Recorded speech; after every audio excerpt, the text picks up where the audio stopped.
Week 5, location, part 4, our final section for this week. So we are finishing up on having a look at things like pedestrian traffic, parking, vehicle traffic, and then some of the legal aspects of leases and things like that. So this is the pedestrian traffic is the most important element of looking at location and evaluating a site, because it's about how many people literally will walk by your shop. So whether this is in a street or a shopping centre, it's about counting the number of people who are likely to walk past your shop.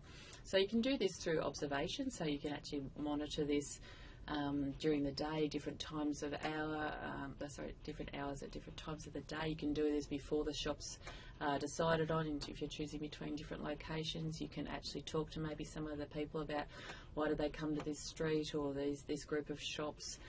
If it's in a shopping centre, you probably get quite a lot of good information from shopping centre management around types of customers.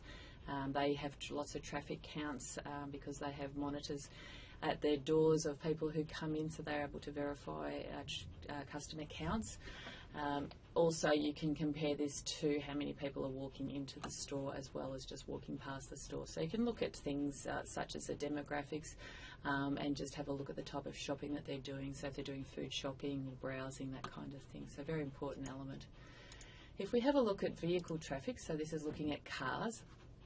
We're looking at how many cars would be able to drive past your store. So if it's on a main road, they may be able to see your store, which may prompt them to remind them that they need to get something for dinner after work, or they need some more petrol, or they need to buy a gift or something along those lines. So it may be initially around the promotional aspect of your signage, but it's also about things such as people parking, the ease of access to your store, so whether people can easily stop, and if it's particularly a convenient purchase, to be able to actually drive by or stop and park very easily. So counting cars, also looking at times of day such as peak hour. Sometimes with some stores, peak hour reduces the amount of parking that's allowed, so this is related to zoning restrictions. So sometimes it's a clearway zone.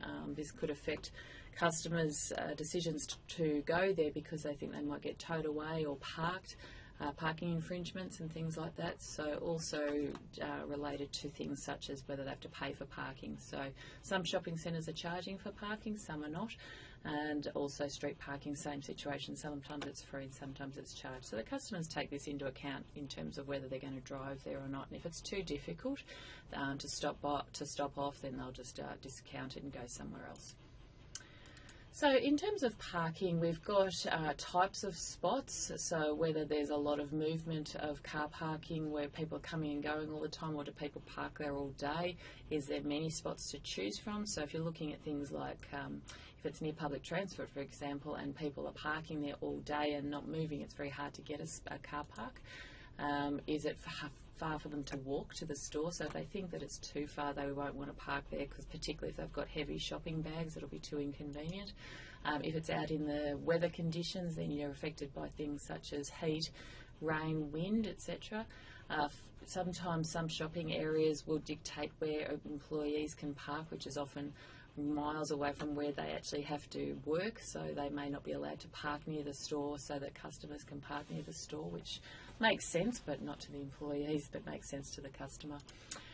So if we look at the ideal number of parking spaces, certainly it's related to how big the shopping areas and how many number of shops there are and the type of shopping that's required. So if we look at the difference between, say, a supermarket shopper, there'll be a few spots, but they will churn over fairly regularly, because if people are just running in, grabbing a few things and leaving, they might only be there for 10 minutes. Other people might be doing a big shop but may only be there for up to an hour.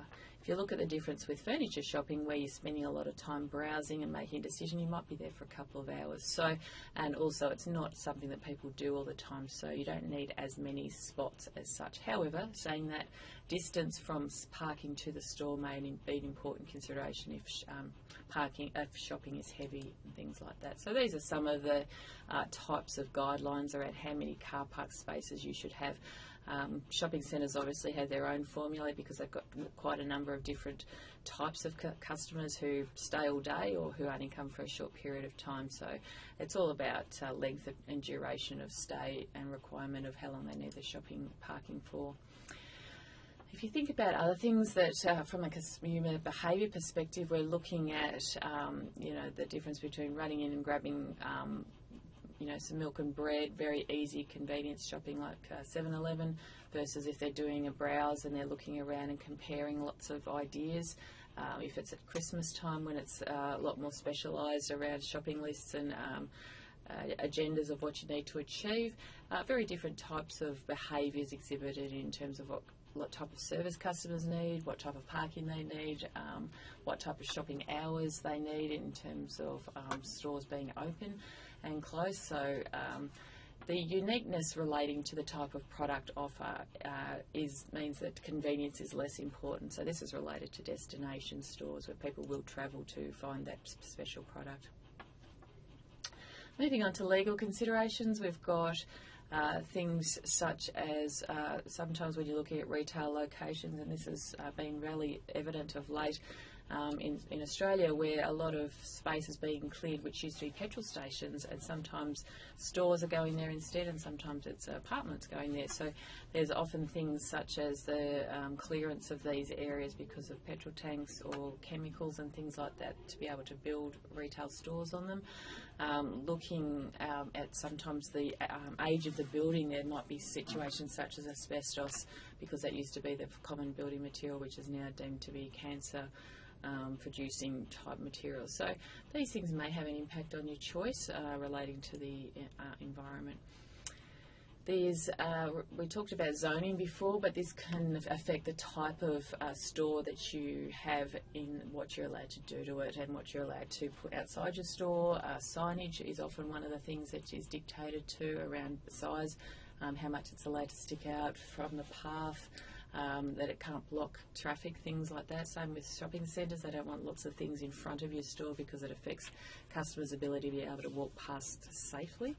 And we talked before about things such as licensing for chemicals, alcohol, cigarettes, drugs, that sort of thing. If you're a pharmacy, you've obviously got to have special licensing to carry those types of products.